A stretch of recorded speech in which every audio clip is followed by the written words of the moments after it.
आज के इस दिलचस्प विश्लेषण में हम एक ऐसी छिपी हुई जंग की गहराई में उतरने वाले हैं जिसके बारे में पब्लिक डोमेन में बहुत कम बात होती है। ये दशकों से चली आ रही एक कथित खुफिया जंग है। दुनिया की सबसे पुरानी और स्थापित एजेंसी CIA और भारत की बेहद गोपनीय एजेंसी रॉ के बीच।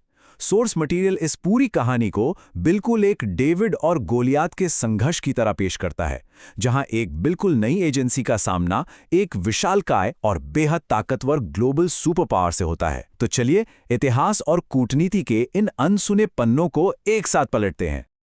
आज के हमारे इस एजेंडे में कुल 6 हिस्से हैं। पहला, शुरुआती शैडो वॉर। दूसरा, रॉ का जन्म। तीसरा, बांग्लादेश और स्माइलिंग बुद्धा। चौथा, सिक्किम की लड़ाई। पांचवा, झटके और परमाणु जासूसी। और छठा, अंधेरों में गुमनाम हीरो। ये सफ़र आज़ादी के बाद की खुफिया कमजोरियों से लेकर कई शानदार खुफिया ऑपरेशंस तक जाएगा। भाग 1, शुरुआती शैडो वॉर। 1950 और 60 के दशक का वो दौर भारत के लिए बहुत ही नाजुक था। 1947 से 1965 तक की इस टाइमलाइन को देखिए। 1947 में भारत ने गुट निरपेक्ष आंदोलन यानी नैम की शुरुआत की। सोर्स का दावा है कि इसके बाद CIA ने भारत के लीडर्स को निशाना बनाना शुरू कर दिया। इस टाइमलाइन में 1955 का कश्मीर प्रिंसेस विमान धमाका, 1957 में केरल की चुनी हुई सरकार का गिरना, 1962 के चीन युद्ध की खुफिया विफलता और 1965 में लाल बहादुर शास्त्री और होमी भाभा जैसे दिग्गजों का रहस्यमय निधन शामिल है। और सबसे चौंकाने वाली बात क्या है? सोर्स स्पष्ट रूप से दावा करता है कि उस समय का भारतीय खुफिया तंत्र यानी इंटेलिजेंस ब्यूरो अपनी ही जमीन पर हो रहे CIA के ऑपरेशंस को लेकर पूरी तरह से अंधा था। ये भी बताया गया है कि CIA के एक स्टेशन चीफ ने तो खुद कबूल किया था कि उन्होंने भारतीय नेताओं की मौत की साजिश रची थी और हमारी घरेलू खुफिया एजेंसी को इसकी भनक तक नहीं लगी। भाग 2, रॉ का जन्म। इन लगातार हो रही खुफिया विफलताओं के बाद तत्कालीन प्रधानमंत्री इंदिरा गांधी को एक बिल्कुल नई एक्सटर्नल एजेंसी बनाने की जरूरत महसूस हुई और 1968 में रॉ की शुरुआत हुई। जरा इस नंबर 250 पर गौर कीजिए। RN काओ ने जब रॉ की शुरुआत की थी तो उनके पास सिर्फ 250 ऑफिसर्स थे। एक तरफ CIA जैसी एजेंसी थी जिसके पास पहले से ही हजारों कर्मचारी और बेशुमार पैसा था, और दूसरी तरफ रॉ जो बस अभी शुरू ही हुई थी। अब किसी के भी दिमाग में ये सवाल आएगा कि महज 250 लोग एक स्थापित ग्लोबल सुपर पावर से कैसे भिड़ सकते हैं? इसका जवाब है बिल्कुल अलग और स्मार्ट ग्राउंड लेवल स्ट्रैटेजी। उन्होंने विदेशी एजेंसियों से छिपकर ट्रेनिंग ली। दुनिया भर की एम्बेसीज में रॉ के जासूसों को ड्राइवर और इलेक्ट्रीशियन जैसे ब्लू कॉलर वर्कर्स के रूप में तैनात किया गया ताकि किसी को शक भी ना हो। भाग 3, बांग्लादेश और स्माइलिंग बुद्धा। 1970 के दशक की शुरुआत में इस नई एजेंसी ने अपना असली कमाल दिखाना शुरू किया। इस टेबल से 1971 के युद्ध की पूरी जियोपॉलिटिकल बिसात एकदम साफ हो जाती है। सोर्स के अनुसार रॉ ने इस पूरे संघर्ष की पहले से ही प्लानिंग कर ली थी। उन्होंने मुक्ति वाहिनी को ट्रेनिंग दी और अमेरिका के दखल को रोकने के लिए सोवियत संघ के साथ एक रक्षा समझौता करवा लिया। नतीजा ये हुआ कि जब अमेरिका ने अपनी 7th फ्लीट भेजी तो सोवियत संघ ने अपनी परमाणु पनडुब्बी तैनात कर दी। ये एक जबरदस्त मास्टर स्ट्रोक था। और इसके बाद 1974 का ऑपरेशन स्माइलिंग बुद्धा तो लिटरली किसी स्पाई थ्रिलर से कम नहीं लगता। भारत के पहले परमाणु परीक्षण के दौरान रॉ के एजेंट्स ने विस्की और ताजमहल जैसे कोड वर्ड्स का इस्तेमाल करके CIA के फोन टैपिंग से खुद को बचाया। उन्होंने CIA के एडवांस सैटेलाइट्स के ब्लाइंड स्पॉट्स को ट्रैक किया, यानी वो वक्त जब सैटेलाइट ऊपर नहीं होता, और पूरी दुनिया की नज़रों से छुपकर अंडरग्राउंड न्यूक्लियर टेस्ट को अंजाम दे दिया। भाग 4, सिक्किम की लड़ाई।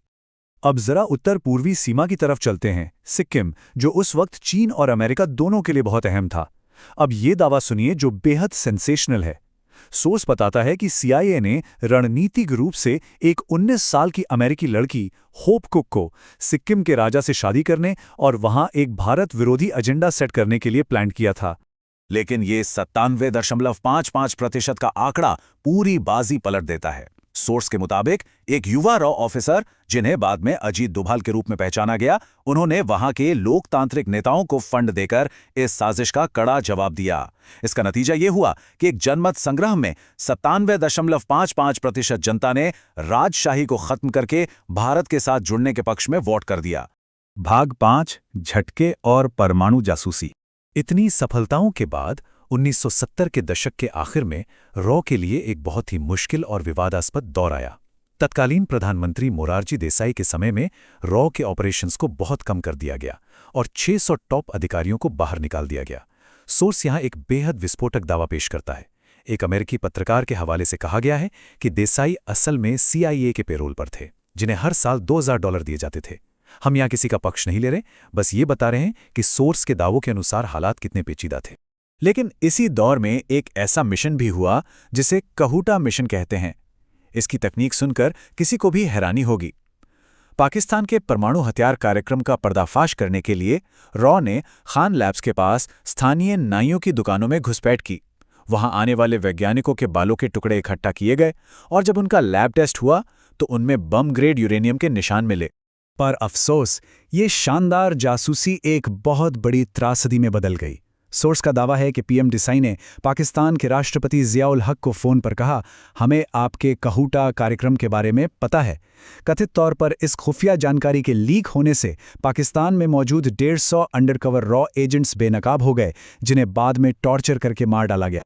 फिर आता है 1980 के दशक का कमबैक। सोर्स के मुताबिक उस वक्त CIA खालिस्तान उग्रवाद का समर्थन कर रहा था।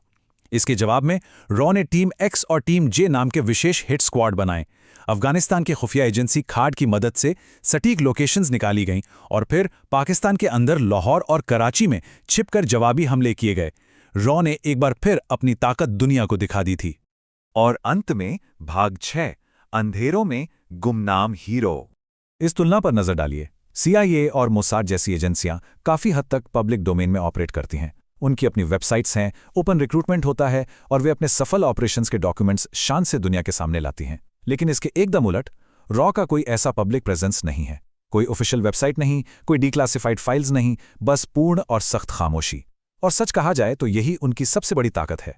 और यहीं से हमारा आज का आखिरी सवाल पैदा होता है। सोर्स मटेरियल उन गुमनाम अधिकारियों को समर्पित हैं जो बिना किसी मेडल या पहचान के अपना सब कुछ कुर्बान कर देते हैं। अगर इस पूर्ण खामोशी के बावजूद रॉ ने इतने बड़े बड़े काम किए हैं जिनके बारे में हमें आज थोड़ी बहुत जानकारी मिल पाई है, तो जरा सोचिए आज के समय में ऐसे और कितने ग्लोबल ऑपरेशंस होंगे जो अब भी अंधेरों में दफन हैं। इस विश्लेषण में हमारे साथ जुड़ने के लिए आपका बहुत बहुत धन्यवाद।